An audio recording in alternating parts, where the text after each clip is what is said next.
Hello and welcome to the Scoop podcast, the actual first Scoop podcast of Madden 22. The scouting update has finally came. We've begun. We've been going for a week and a half or so ish. We're going to be going into week 5 this evening, as this is recorded on Sunday, 10/24 at about 9 p.m. Eastern time. So I think, for the first one, once again, welcome. I mean, it's that time. We're going to be going nonstop, as many seasons as we can get in this cycle. So we're going to be bringing you everything we possibly can, injuries, trades, some breakdowns of trades, stats, statistical leaders, obviously standings every time is one that I like to hit on to let you know where teams are. I think today we're going to kind of just touch lightly on a bit of everything, kind of get our feet wet with Madden 22 and the first 5 weeks of AMG All Madden Gaming season 5. Actually, this is actually the 5th season of AMG. And then I think I'm gonna do like a Super Bowl kind of early prediction. Way too early Super Bowl prediction. Trade talk. There's a trade between the Bucks and the New York Giants that everybody was kind of talking about. It kind of interested me. It was a little, oddish kind of in a lot of people's minds because of what was traded and what the team had already had. So I want to go over that just to see, who may have won it, if you want to call it that, or if it was kind of an even Steven trade, or if maybe one team really got hosed. And then also kind of look at one of the teams that are doing really well in the cycle. And as you can see, we've got him right there. So the Bills have been just going crazy.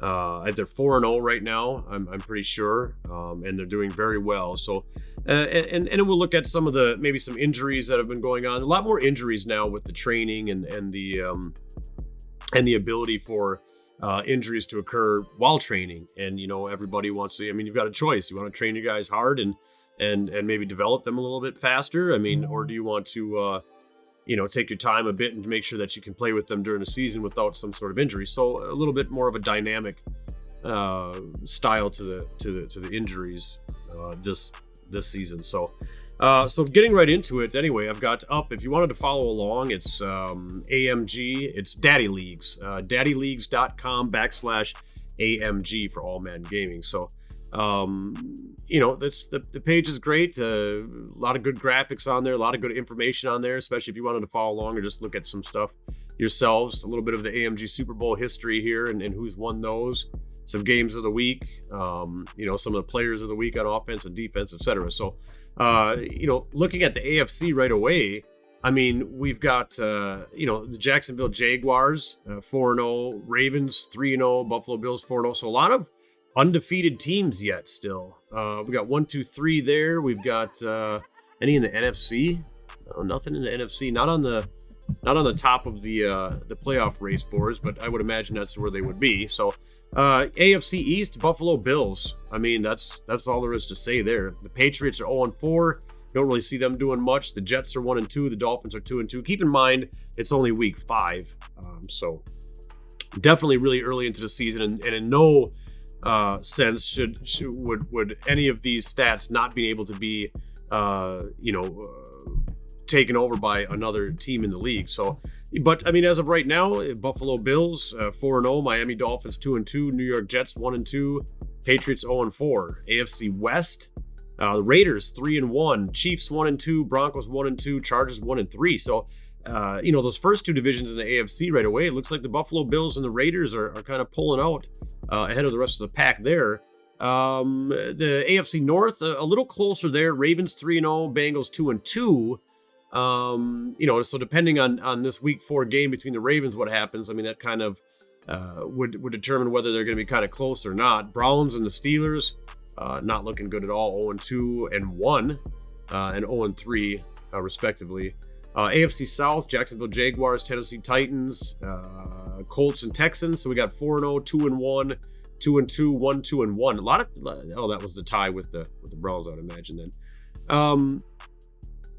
It's still, a lot of, in the AFC, it looks like we have, even just out of 4 weeks, I mean, some really clear front runners. I mean, you got the Raiders, the Ravens, the Jags, and the Bills. Now, I would expect the Bills and possibly the Jaguars. Well, I guess it could be any one of four of them. I mean, I really like the Jaguars.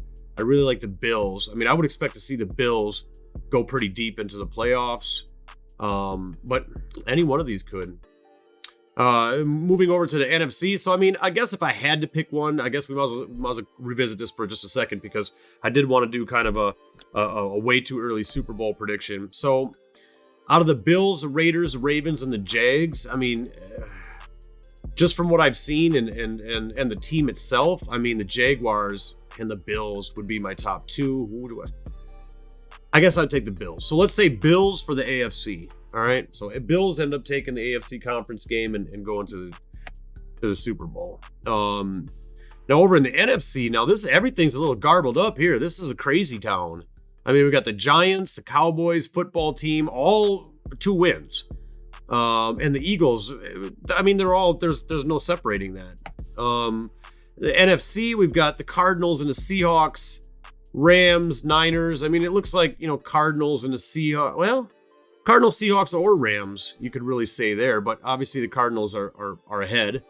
NFC North, you got the Lions, the Bears, and the Packers and the Vikings aren't really doing too well. Lions, obviously a front runner there. But, the Bears and the Packers are okay too. So a lot closer in the NFC. Now, who would I want to take out of here? Oof. I mean, it would be... Oof. NFC South, we got Buccaneers 3-1, Panthers 3-1. So close. The Buccaneers, obviously, with Brady's is disgusting at quarterback. So, I mean, really good. So, I mean, I would say the Buccaneers just because of that team. Lions, Cardinals maybe. So maybe Cardinals. I mean, that squad over there is just athletic as hell too. Cardinals, Buccaneers. So I'd say just as of right now, I'd say Buccaneers. I mean, if I had to pick right now, without too many games to kind of sort things out, I'd say the Buccaneers and the Bills. So that is going to be the Super Bowl, Buccaneers, Bills. And if that's what it was, I would think the Bills would take it out. So, I mean, look at some of the statistics here. I mean, let's even take a look at Josh Allen. Just, I mean, really quick while I seen him right here. So Josh Allen, speaking of the Bills, what do we got here for statistics? So this season so far, 83 for 118, 70%, not bad. 15 touchdowns, only 3 interceptions, only 2 sacks with a rating of 139.2. So now let's compare that to, if I'm going to say the Bills and the Buccaneers might make it to the Super Bowl. So let's look at the Buccaneers quarterback, Tom Brady, and see how he's been doing. So right now we've got, 69 for 90, 76.7%, 11 touchdowns, 8 interceptions, though. That's not going to, I mean, that's way too close. So, yeah, absolutely the Bills, I think would take that. Let me go back and let's look one more time. Let's look at the Lions and the Cardinals. I just want to compare the Lions quarterback and the Cardinals to see if maybe I might change my mind here quick with a little bit of research. Jared Goff, 77.4%. So that's about the highest. I mean, we're talking almost 80%. That's insane. 14 touchdowns, 2 interceptions only, 149.6. So I'm already kicking the Bucs out and taking the Lions over them. Let me look at the Cardinals. It's a little bit more further in than I wanted to go with this, but it's the first one. Got to get my feet wet yet. Again, it's been months since we had the podcast going, so we're all kind of just getting back into it. It's Madden season again, and I'm excited for that. So statistics: Arizona Cardinals, Kyler Murray, 59 out of 94, 62.8, 9-7. Nope. So I changed my mind here. I'm going to give you an updated, more accurate prediction. I would say Bill. It's still really hard in the AFC. All right, still really hard in the AFC, but I'm going to say Lions for NFC. And we'll still go with Bills. So we'll say Lions and Bills. And I still think Bills would find a way to oust the Lions just because of the team. I mean, the Bills have a pretty solid team, whereas the Lions are, I mean, they've got some good pieces, but they're definitely a work in progress. So, yeah, I think that sounds about good for that. So moving on. So that's some of the division leaders and some of the teams. Maybe a way too early Super Bowl prediction. But I wanted to talk about a trade now that happened between the Tampa Bay Buccaneers and the New York Giants. So the Tampa Bay Buccaneers send Carlton Davis, cornerback Carlton Davis, to the Giants, and in return they get John Ross and a Giants third. So I guess to get the pick out of the way right away, what worth is that third? Well, how well and how deep are the Giants going to go into things? So, I mean, they're tied right now. Giants, Cowboys, Washington football team. They're really not standing out of the pack. I mean, it's not like they're the front runner or anything like that. But I would also be curious just to see kind of how the quarterback's doing, how the team's doing, and we'll look at that quickly. I just want to see kind of what we're working with here as you know, what worth is that third round pick? I mean, if it's a very early third, it's not bad. I mean, but you know, if it's a later third, I wouldn't even put any really value into it. So we got Daniel Jones. Let's take a look at what he's been doing here. He's got 2 interceptions, 4 receptions, 2 interceptions. So he's not 8, 9, 10. He got 13 touchdowns, 4, 5, 6, 7, 8 interceptions. His percentages combined all together, average is probably in the 60s. I don't like it. I'm gonna say the third is gonna be a decent pick because it might be, I'd say middle. Let's say pick 14, 16, you know, somewhere around there.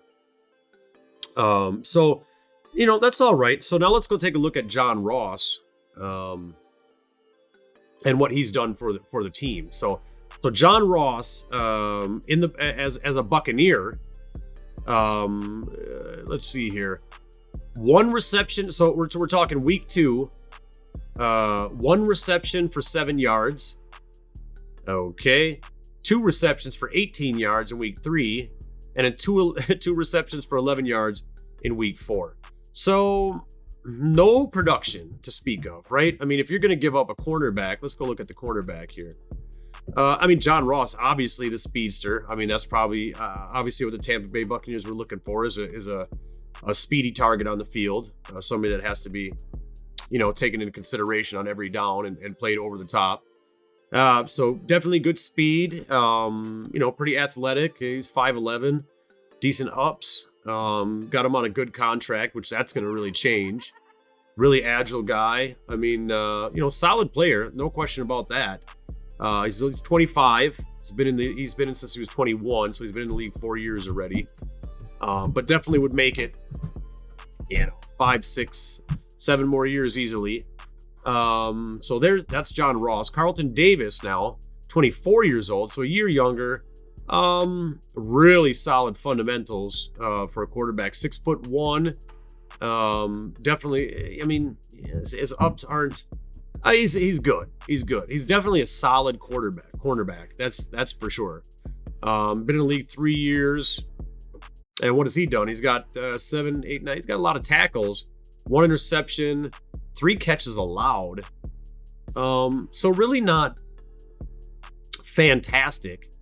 But you know, he could have been influential in maybe some of their wins just by, you know, having that solid team. So or that solid cornerback as the number 1 or 2. So where is he in the depth chart? We've got Carlton Davis is number 3. Okay, so he's probably just their slot guy. I mean, they've got James Bradbury and they've got Adoree Jackson. So yeah, you know, I mean, they really solidified it. And they got Keon Crossan, 25 years old. Yeah, they just gave themselves a really solid, and then they've got another Josh Jackson, 25 years old. You know, not as well. Josh Jackson and Keon Crossan definitely need some work, but solid athletic. You know, definitely buildable. So, I mean, I think the Giants did a good job. I mean, the Giants are like, hey, okay, well, they gave up speedster John Ross. Well, who do they got left? They've got Kenny Golladay, they got Sterling Shepard, and they got Darius Slayton. Yeah, I mean, and Tony. So they've got a solid. I mean, they didn't even need. They did a good job. So I want to say the Giants did well. All right, they gave up a third, which who cares? I mean, let's be honest. The first and the second, okay, bang, bang. The third is usually like let's see what we can do with this. You could get lucky and you could get a decent person out of it. Somebody buildable, maybe over a couple of seasons. But is it that big of a deal to give up? No way. Not if you're making your secondary look like this. And your wide receiver core still looks like, this. I think the Giants did what the Giants should have done. So now let's go look at the Buccaneers, with that said, and see what we think about them. So Buccaneers give up Carlton Davis. So what are they left with at defensive backs? They got Murphy Bunting. All right, definitely a solid guy, young guy, solid, great cornerback.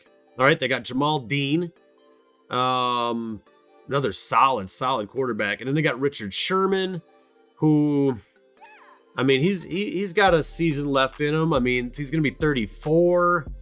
He's out of here next year. I think he's out of here next season or the season after. And even if not, as far as retirement or maybe let him go, I'm not sure what his contract is. Do they play? Is he going to be number 3? Probably not. He probably drops, to the bottom of the quarterback list as far as depth chart goes.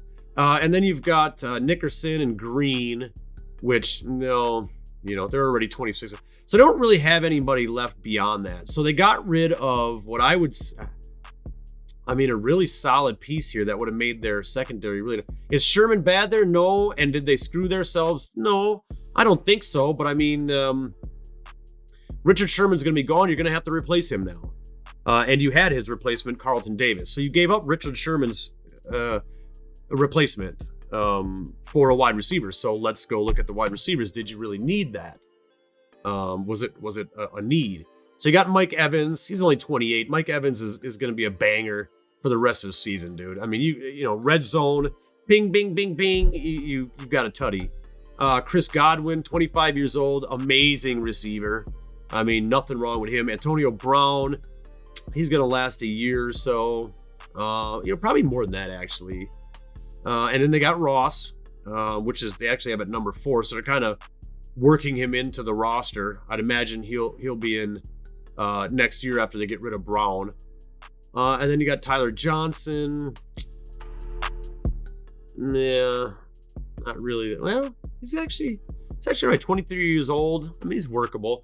But so, they did. It's to me, I'm going to say yes, they did need him because Brown is going to be only feasible for, well, he would be feasible throughout. But if you wanted somebody, if you're a team built on speed, I mean, Antonio Brown's after this year he's just going to start, it's just getting older. I mean, he's going to lose a step here and there.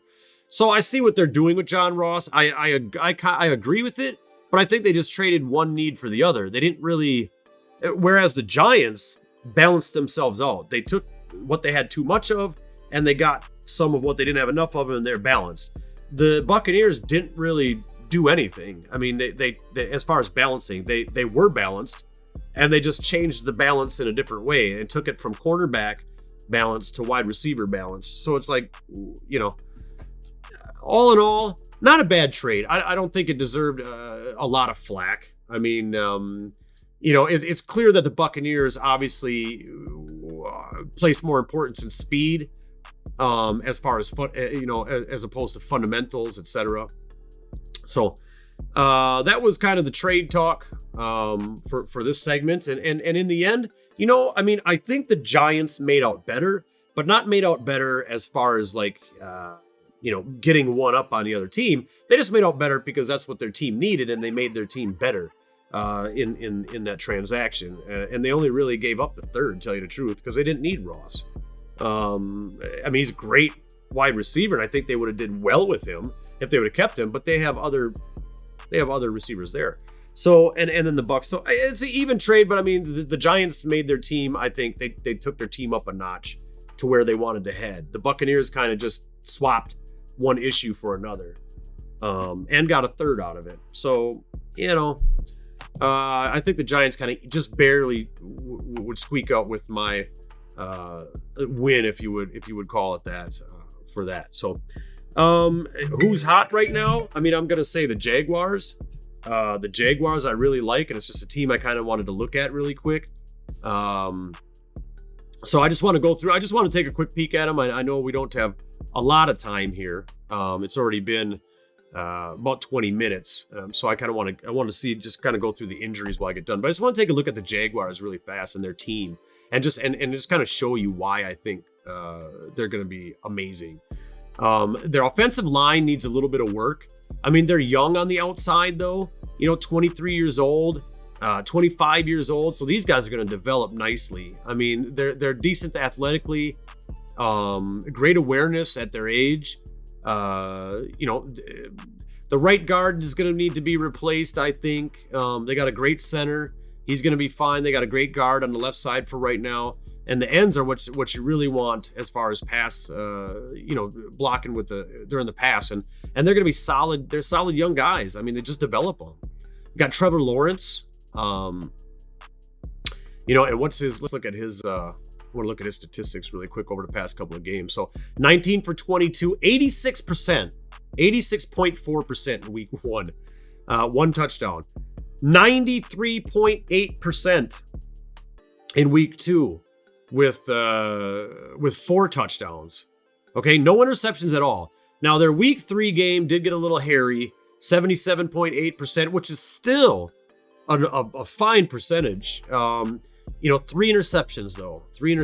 They really took the Arizona Cardinals really came at them, I think, with the defense.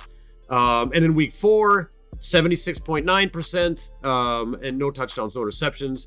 But I mean, look at that percentage and the ratings. I mean, they're just he's solid. He's really solid. He's 21. So he's only going to get better. So that's one reason. Robinson is the starting running back. Let's see what we got going on here. See how well he's doing. Well, actually, they had him in week 2. They must have changed that up. Oh, he's in. Let's see, who was it? Was it Robinson or was it? Let me see. I got to go back one. Okay, there we go. So we've got Travis Etienne Jr., 22 years old, rookie, super athletic guy. Yeah, just solid. 57 yards, 82 yards, 108 yards, 37 yards. I mean, he's just there when you need him. I mean, he's got 2 touchdowns, 3 touchdowns, nice broken tackles. They played him in, look at his receiving yards. 65. I mean, he's everywhere. Two receiving touchdowns. He's in everywhere. He's everywhere. So, I mean, just with that, the Jaguars, I mean, I'm just going to kind of go through now. I'm not going to go too in depth with what they've been doing, but I mean, look, Marvin Jones Jr., okay, Chark, okay, they got Laviska Shenault here, 22 years old, okay, I mean, Tyron Johnson, meh, Agnew, meh, Peoples Jones, I actually kind of really like, I think he could really be developed, and, he's a young guy too. So, I really like this team. Defense,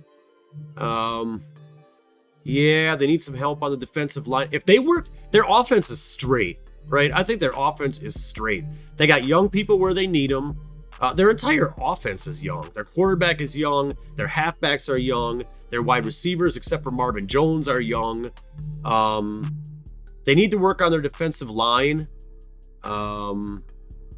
They got Miles Jack. They don't have to worry about the linebacker there. They got Josh Allen on the outside there. Their defensive line, defensive backs, they got Shaquille Gray. Oh my good Lord. Yeah. I mean, Trey Herndon. Okay, so they're going to need some help there. So defensive line and a cornerback. I mean, yeah, Andrew Wigner. Look, they've got a 24-year-old. They might say. Yeah, so a little bit on defense for the Jaguars is what I could see them going for throughout this season, as far as maybe future trades before the deadline or in the off season. And if they don't make it to the ship this season, I mean, if this off season, if they get any sort of defensive line, maybe a good cornerback or something like that, they're going deep every year. So that's kind of it for the Daddy League side of things. So I'm just going to kind of bring up the the old box here for a second. I just kind of want to flip through the injuries, see if we got anything of note. And of course, we got a dead battery here, so that would kind of figure. Let me change that up quick. We just got to get another battery in here and slide through that.